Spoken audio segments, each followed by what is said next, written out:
An important auction at the regional booking platform on bundled capacity between Kardam-Negru Voda 1 and Orlovka in Ukraine took place yesterday, December 16th. The results are indicative of the forthcoming positional play of Gazprom and its proxies in the region.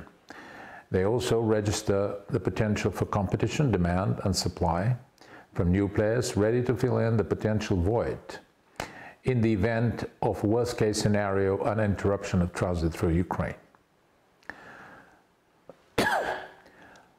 The results are also indicative of what Gazprom is likely to achieve and indulge into in the effort to retain its position in the market, and particularly to engage in the endspiel or the endgame in its talks with Naftogaz over the transit in Ukraine. The prevailing narrative in Bulgaria was that Bulgaria is in a very weak position because Gazprom is threatening to leave dry the gas pipeline, the Trans-Balkan pipeline, and Bulgaria doesn't have any other option but to succumb to Gazprom's wishes and engage in Turk Stream.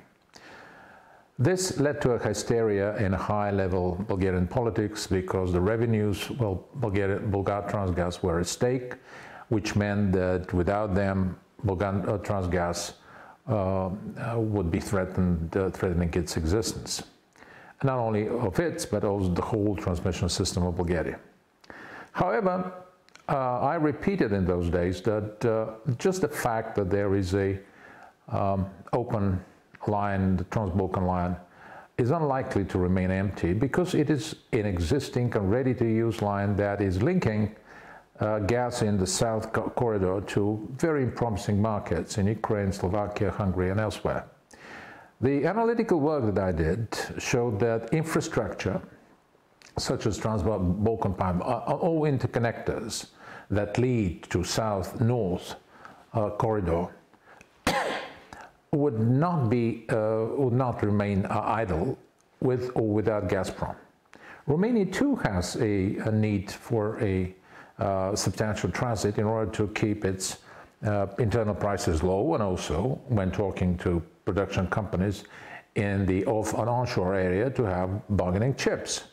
The price of gas in Romania is slightly above 20 euro per megawatt hours. In Hungary, it is 17 euro per megawatt hours. In Bulgaria, it's 22.92 euros per megawatt hours, which makes Bulgaria a good target for new gas suppliers. But at stake are not only prices, but mostly market shares and revenues in the Central and Eastern European market, which is in transition. Gas export, acting directly or through some of its affiliates like WIEE, is the suspect that has reserved most, if not all, of the offered capacity of 169,000 megawatt hours per day for January 2020. The interest was overwhelming and went beyond the 100% mark into overbooking. The final destination is most likely clients in Moldova and Ukraine. The interesting story is that it's not only this connector that was fully booked, but also the interconnector between Russia and Georgia was also booked, as were actually 20 million cubic meters per day of capacity at Turkish border Marketschloss-Stranger Junction. There might be different interpretations and speculation as to the role of traders of non-Russian gas into this auction. One thing is sure, Gazprom is very, very nervous and willing to go to the extreme in blocking other competitors' access to what they believe is the backdoor gas market in Central and Eastern Europe. There are two main drivers for such an action on behalf of Gazprom. In the next 3 to 4 years, most of Gazprom's long-term supply contracts expire. And Gazprom does not envisage any higher gas sales to the European Union, nor a more substantive increase in revenues. The forecast for market shares is very gloomy, and which undermines its ability to sustain low gas prices at home in Russia. And this, in all likelihood, would be a very stark blend of combination of factors between social unrest at home because of low gas prices and lost revenues. And this is the first time ever since 1989 when there is real competition and the likelihood of new supplies. Also, Gazprom's pincer strategy and bypass strategy of Ukraine has substantial drawbacks. The economics of the Nord Stream are fundamentally flawed.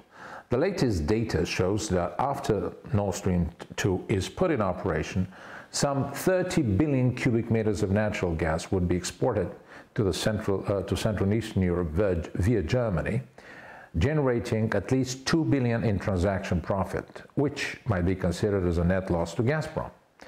Ultimately, the Kremlin has to balance off the potential and the potential in compromised geopolitical appeal of gas as a foreign policy tool with a reality check of new competitors coming into the gas market in Central and Eastern Europe. Gazprom's overreaction at the latest auction for reserve gas capacity at Kardam-Negru Voda 1 says it all.